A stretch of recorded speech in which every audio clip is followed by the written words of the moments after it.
Bonjour et bienvenue dans ce nouvel épisode de l'émission Hiwar, durant lequel on va essayer d'explorer le principal agrégat qui mesure l'activité économique, donc le produit intérieur brut, le PIB, et également essayer de le mettre en relief avec les autres indicateurs pour avoir quelque part une sorte de panorama socio-économique. Le PIB est l'un des plus vieux indicateurs. Il est bientôt centenaire dans moins d'une décennie, étant donné qu'il a été créé au début du siècle dernier, ce qui pose donc la pertinence de son élaboration, jusqu'à quelle mesure il produit une image réelle de la production des richesses, mais également pose la question des limites de sa mise en relief sur le plan socio-économique. C'est un sujet très technique et très complexe que je vais explorer grâce à notre invité du jour. J'ai le plaisir d'avoir avec moi aujourd'hui professeur Ahmed Azerar, économiste qui n'est plus à présenter,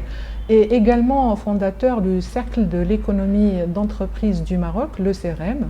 Professeur Ahmed Azerar, bonjour et merci d'avoir répondu par l'affirmatif à notre invitation. Bonjour et merci de m'avoir invité. Avec grand plaisir, d'autant plus que nous allons explorer un sujet qui demande de la technicité, de la légitimité académique, mais bien sûr, on va dire, un lien qui donne de la cohérence à cet indicateur au vu du contexte économique, géopolitique et social que nous vivons en ce début d'année 2025. La question, bien sûr, elle date. Ça ne date pas d'aujourd'hui, mais nous avons choisi justement de l'aborder étant donné que ça a été évoqué lors d'une récente rencontre avec le patronat où le ministre en charge du budget, M. Fawzi El-Qzah, avait dit, et je cite, j'ouvre les guillemets, il a dit être persuadé, presque certain, que le PIB du Maroc est sous-estimé. Donc bien sûr, cela pour planter le décor, jusqu'à quelle mesure vous partagez cet avis, oui ou non, et pourquoi cette question fait toujours débat au jour d'aujourd'hui. Bien, écoutez, les bons comptes, comme on dit, font les bons amis. Et le PIB, c'est l'agrégat phare de la comptabilité nationale pour la simple raison que la sphère économique, elle démarre par la production, qui donne des revenus, lesquels revenus sont distribués, qui donne la dépense. Et donc la comptabilité nationale cerne la sphère économique par des agrégats. Elle a ses règles, bien entendu, c'est des règles statistiques. Elle travaille pour mesurer justement ce qui est matériel, la production de biens et services, mais également ce qui est immatériel, parce que les services sont une partie très importante, bien entendu, de la production. Et donc, tout ça fait que la comptabilité nationale a ses impératifs, elle a ses contraintes. Est-ce que le PIB marocain est-il sous-évalué? Oui, en quelque sorte, pour la simple raison, je vais vous dire, aussitôt que vous allez estimer, parce qu'on estime le PIB, donc on ne peut pas le mesurer de manière exacte parce que nous sommes au niveau macroéconomique, et donc nous partons du microéconomique, c'est-à-dire que le PIB, c'est la somme des valeurs ajoutées que créent toutes les unités productives du pays.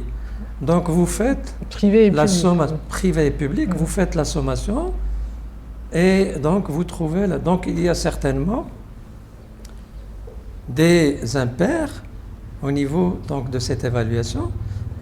Deuxième chose aussi qui rend difficile, c'est que nous sommes en situation dynamique. Donc l'économie est par définition dynamique. Et donc vous la saisissez en PIB à un temps T, aussitôt que vous faites la mesure, que les choses ont déjà évolué. Il y a aussi, bien entendu, l'évolution tout simplement des structures économiques. Donc les structures économiques évoluent également. Donc il y a des activités qui naissent, qui sont nouvelles même, qui peuvent ne pas être appréhendées encore par le système comptable. Il y a aussi des activités qui disparaissent. Donc tout ça fait qu'effectivement le PIB peut être sous-évalué. Il y a donc l'immatériel, il y a les nouvelles activités. Prenez l'exemple des nouveautés, donc de tous ces métiers télématiques donc, qui font beaucoup d'argent à travers Internet, mais qui ne payent pas encore d'impôts, qui ne sont pas appréhendés par... Alors que... Ils échappent quelque part au radar de voilà. la comptabilité donc, ils échappent. nationale. Donc voilà, le PIB, effectivement, peut être sous-estimé, mais soit c'est normal, en quelque sorte, mais il ne faut pas se cacher derrière, justement, cet argument. Ce qui est le plus important, certes, c'est la masse de ce PIB. Plus ce gâteau est grand, mieux c'est, et mieux on le partage. Donc ça, c'est évident. Bien plus important aussi, c'est le taux d'évolution d'année en année, c'est le taux de croissance. Parce que plus ce PIB augmente d'année en année, de manière réelle, inflation bien entendu prise en considération, mieux c'est. On peut, lorsque le PIB réel augmente plus que le taux de croissance démographique, c'est que le bien-être des pays, c'est le revenu par tête augmente et le bien-être des pays augmente. Oui, mais justement, dans ce sillage, est-ce que cet indicateur économique, quelque part, l'une de ses limites aussi, c'est l'incapacité de sa mise en relief sociale, puisqu'il y a des inégalités. En fait, c'est une médiane, c'est une moyenne, donc entre des revenus très élevés et des revenus quasi existants. Est-ce que c'est une limite pour avoir justement cette image réelle dont nous avons parlé ? Oui, nous sommes au niveau macroéconomique, donc il faut absolument qu'il y ait bien entendu une comptabilité nationale qui donne bien entendu les principaux agrégats. Donc vous avez le PIB, vous avez le revenu national de l'autre côté, vous avez la dépense nationale.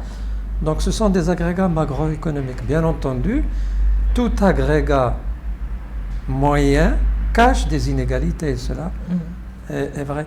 Maintenant, le PIB, il y a des problématiques aussi qui se posent. Il y a la problématique de l'informel, qu'on ne saisit pas de manière précise, parce que justement, il échappe au radar, donc dans la majorité des cas, de la comptabilité.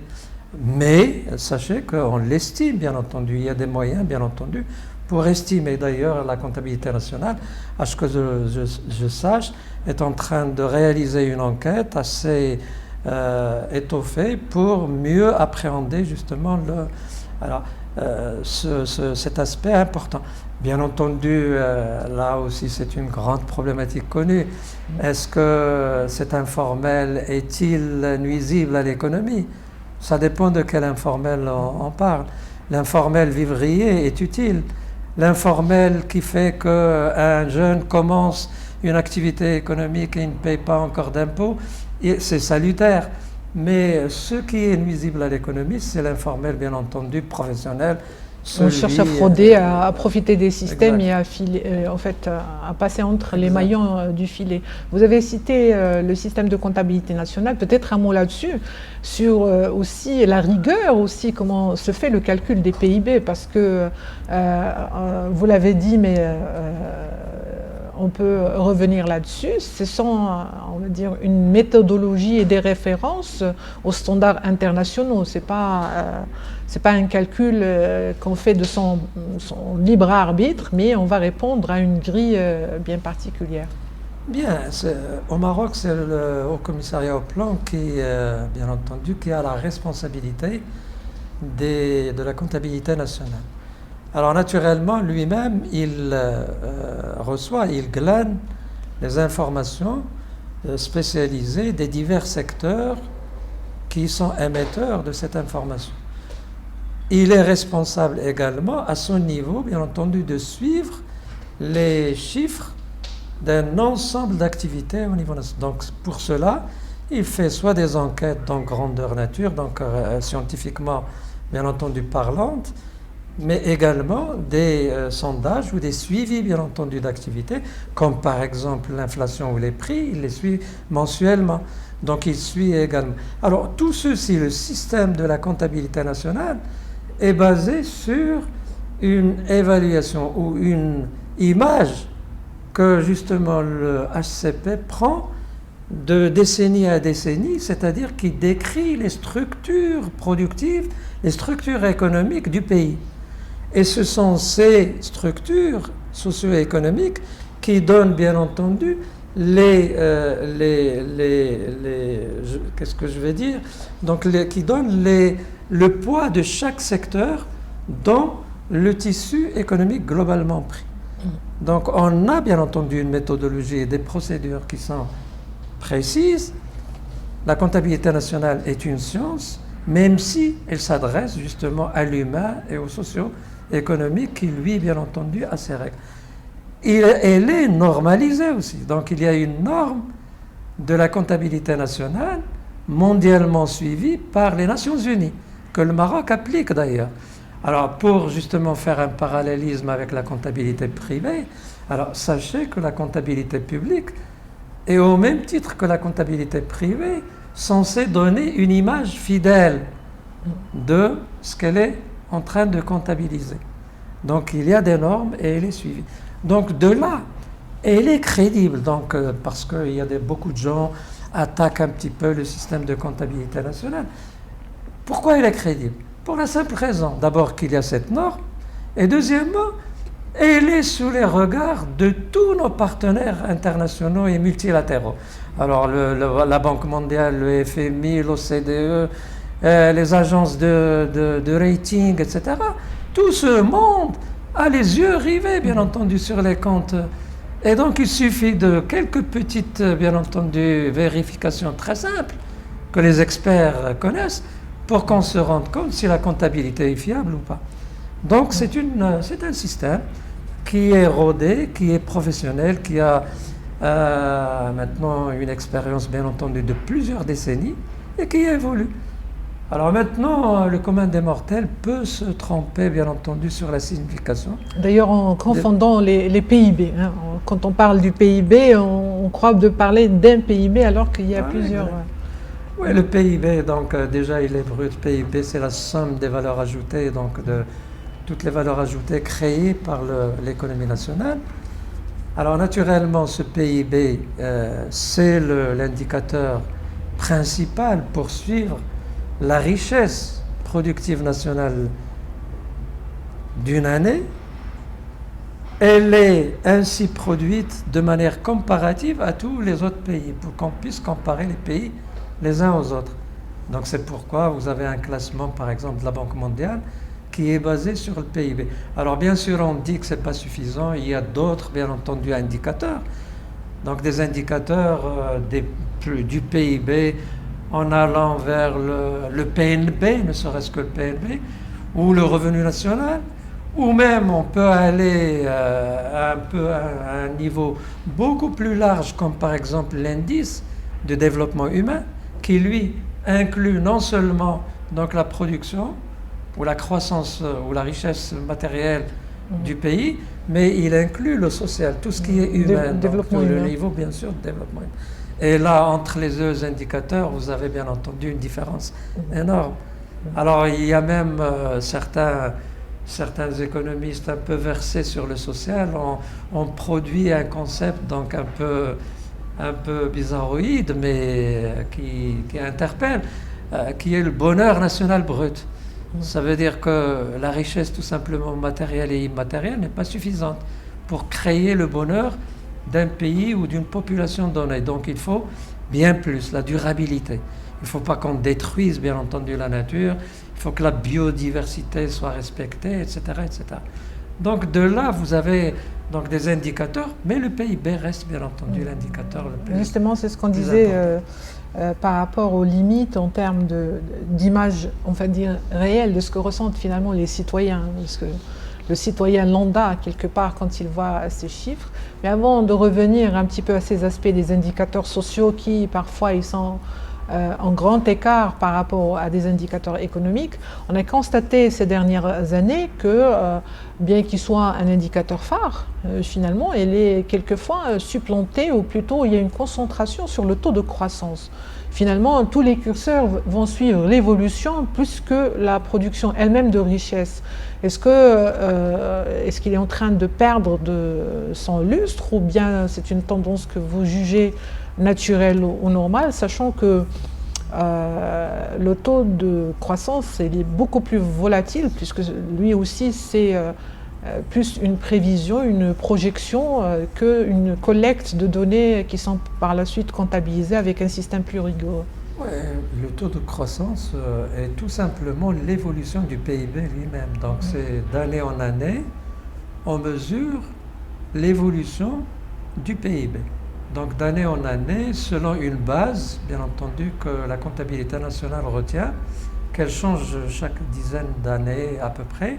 C'est-à-dire que le dirham, bien entendu, est en train d'évoluer. Et donc nous avons une base sur laquelle on évalue la richesse nationale. Et cette base, elle est liée à la structure que l'on a connue, que l'on a mesurée à cette date donnée. Bien entendu, ces structures évoluent dans le temps.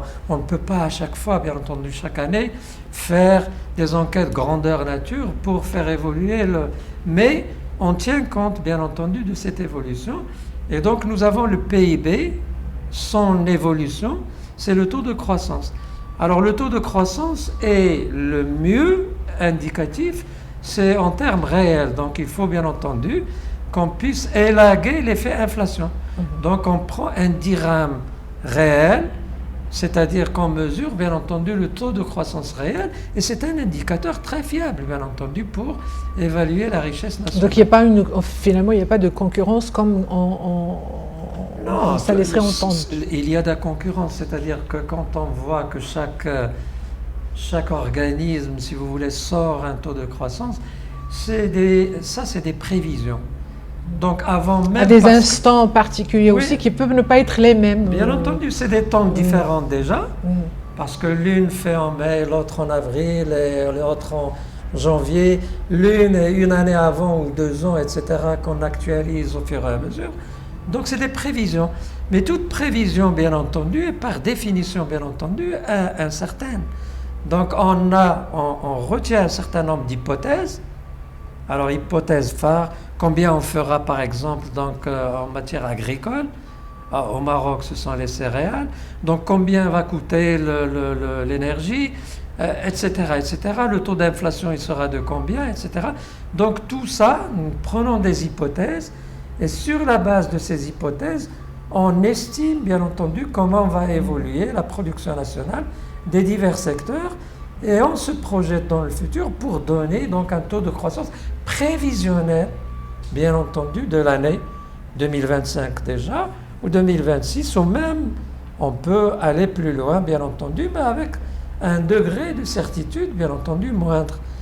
Alors naturellement, au fur et à mesure que l'on s'approche, donc on rectifie, donc la réalité prend le dessus. Toute prévision, mais il y a des règles, bien entendu, scientifiques pour pouvoir opérer ces prévisions naturellement. Donc la statistique est une science également. D'accord. Alors justement, vous avez dit quelque chose de très intéressant. On ne peut pas à chaque fois mesurer le PIB, donc le taux de croissance est une bonne alternative pour en suivre l'évolution.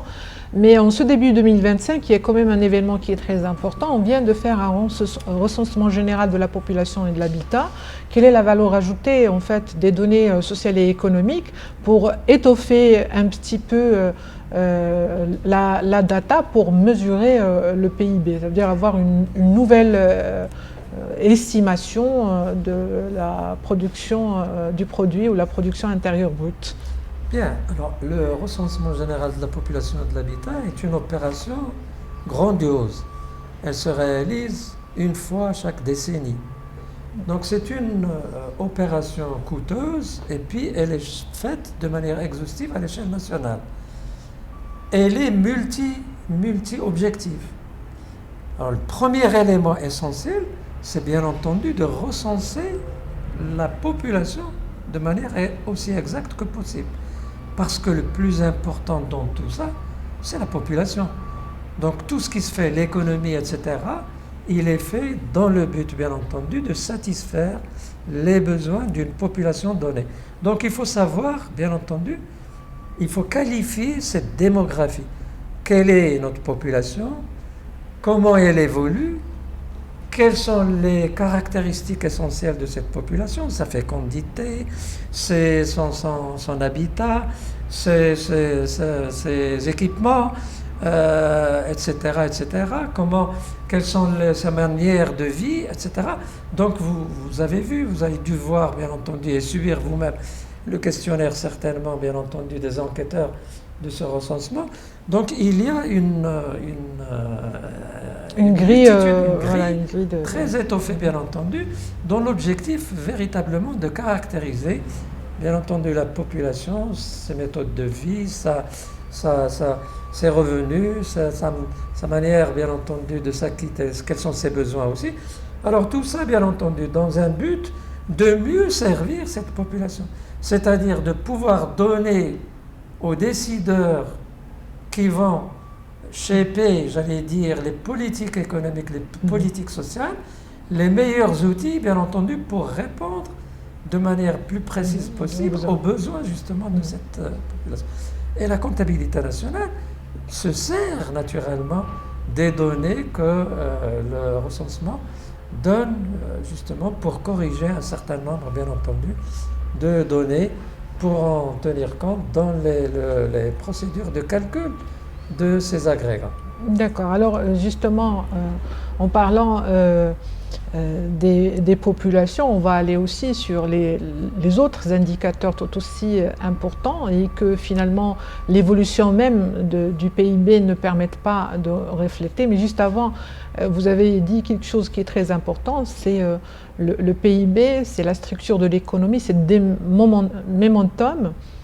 Et si on prend ces momentum, on va dire ces clichés mis côte à côte, l'évolution de la structure de la production économique au Maroc, avec l'impératif aussi qui s'est avéré étant la réforme du modèle économique, au fait le modèle de développement au Maroc, est-ce que aussi c'est une sorte une radioscopie de tous ces clichés qui a permis d'aboutir à ce constat que cette structure évolue, mais pas autant qu'on le souhaiterait, au regard justement de ces indicateurs sociaux. Vous avez cité l'IDH, l'indice de développement humain, qui est encore un petit peu à la traîne comparativement à d'autres indicateurs. Nous avons d'autres indicateurs qui sont, je dirais, catastrophiques, sans se cacher, se voiler la face, notamment le taux d'activité et le taux de chômage qui atteignent des records tristement historiques, et c'est justement là où je vais en venir. Est-ce que finalement cette progression du PIB, est-ce qu'elle traduit ces limites de ces indicateurs sociaux? Vous mettez le doigt sur la différence entre croissance et développement. Donc le taux de croissance, c'est celui qui mesure la richesse matérielle justement en un temps donné, alors que le développement est beaucoup plus important. Donc en plus de l'économique, il y a le reste. Donc il y a le social, le culturel, donc tout ce qui fait la société. Donc la société est un tout dans lequel l'économique est essentiel, mais il n'est pas la totalité. Donc il y a le reste, bien entendu, le culturel, le civilisationnel, il y a bien entendu la richesse immatérielle, tout le reste, bien entendu, le développement. Et le développement, naturellement, est beaucoup plus important à suivre que la croissance. Alors d'ailleurs, sur le plan théorique, c'est connu, la croissance à elle seule ne peut pas faire le développement. D'ailleurs, donc il faudrait une règle déjà, donc basique, il faudrait que la croissance soit suffisante pour dépasser bien entendu les besoins de la population, donc il faut que ça dépasse le taux de croissance démographique pour qu'il y ait accumulation. Il faut que ce taux de croissance soit régulier, deuxième condition, et il faudrait qu'il soit répartis convenablement sur le territoire et sur les populations. Ce qui n'est pas le cas, bien entendu, toujours, parce qu'il y a toujours, dans le taux de croissance moyen, il cache, bien entendu, les inégalités spatiales et humaines, elles sont importantes. Donc le développement dépasse de loin, bien entendu, la croissance, la simple croissance, et ce qui est recherché naturellement, c'est le développement économique. Et le développement dépend bien entendu de ce qui se passe sur l'économie. Il faut qu'il y ait l'investissement, il faudrait qu'il y ait un partage, il faudrait qu'il y ait de l'emploi suffisant. Et là, naturellement, vous le savez, la croissance économique n'est pas suffisante, bien entendu, et elle peut même être appauvrissante, malheureusement. Elle peut, comme c'est le cas, elle peut détruire l'emploi. Elle peut avoir des effets pervers, notamment le recours à la digitalisation. Mais elle est quand même. Mais bien entendu, il vaut mieux avoir une croissance. L'essentiel, c'est qu'elle soit bien entendu suffisante. Il faut qu'elle soit régulière. Et il faudrait bien entendu qu'elle soit répartie autant que faire se peut. Et c'est cela qui donne les premières bases, bien entendu, pour le développement économique, qui lui dépend bien entendu d'aspects politiques, d'aspects sociaux, d'aspects culturels, etc. Donc, justement, qui dépassent bien entendu. C'était, on va dire, l'objectif d'ailleurs de tout le travail qui a été fait par la commission spéciale sur le modèle de développement, d'essayer d'identifier les goulots d'étranglement, ces verrous à faire sauter. Professeur Ahmed Azerar, avant de clore cette émission Hiwar, un dernier mot en termes de perspectives économiques et sociales, comment vous appréhendez 2025 ? Je crois que déjà le ciel est clément, donc nous avons de la pluie, ce qui est important, oui. Non seulement pour notre élevage, pour notre agriculture. Pour le moral aussi des Marocains. Et pour le moral, bien entendu. Vous avez cité tout à l'heure le bonheur. Et pour l'eau. Oui, parce que je sais, moi je viens d'une région où la sécheresse est malheureusement endémique, et donc l'eau est essentielle pour le pays. Alors la deuxième chose, nous avons eu également cette semaine cette bonne nouvelle, bien entendu, qui dispense les Marocains de l'obligation d'immoler, bien entendu, pour l'Aïd al-Adha, ce qui est important cette année du moins, parce que le cheptel est ce qu'il est, et puis les difficultés. Et puis naturellement, nous pensons qu'avec tout ce qui se fait en matière d'infrastructure, bien entendu, il y a beaucoup d'argent aujourd'hui qui se dépense, donc la demande publique est très dynamique. Nous espérons aussi que la demande privée puisse également être dynamique. Malheureusement, le pouvoir d'achat est ce qu'il est. Nous espérons bien entendu avec le social, il y a toutes ces chantiers, ces aides, etc. qui font. Donc nous espérons bien entendu que, mais surtout, il faudrait que l'investissement privé suive. Moins frileux, comme il a été dit, essayer d'inverser cette tendance des 1/3, 2/3. Donc l'investissement privé, il faudrait qu'il soit dynamique, et pas seulement au niveau des centres les plus importants, Casa, Rabat, etc., et Tanger, mais il faudrait aussi qu'il suive dans les territoires, parce que chacun des territoires a un potentiel. Et il appartient bien entendu aux politiques locaux, aux élus locaux de mobiliser, chacun en ce qui le concerne, les réalités et les opportunités justement d'investissement et de développement dans leur territoire respectif. Que votre vœu soit exaucé. Je rappelle, professeur Ahmed Azerar, que vous êtes économiste, fondateur du Cercle de l'économie d'entreprise du Maroc, CEREM. Merci infiniment d'avoir pris de votre temps pour nous répondre, en vous souhaitant une excellente journée. C'est moi. Merci beaucoup. Merci de votre attention. On vous donnera rendez-vous dans une prochaine émission Hiwar très bientôt. Merci, au revoir. Pour suivre toute l'actualité d'EcoActu.ma, inscrivez-vous sur notre chaîne YouTube et rejoignez notre communauté sur Facebook et sur les autres réseaux sociaux.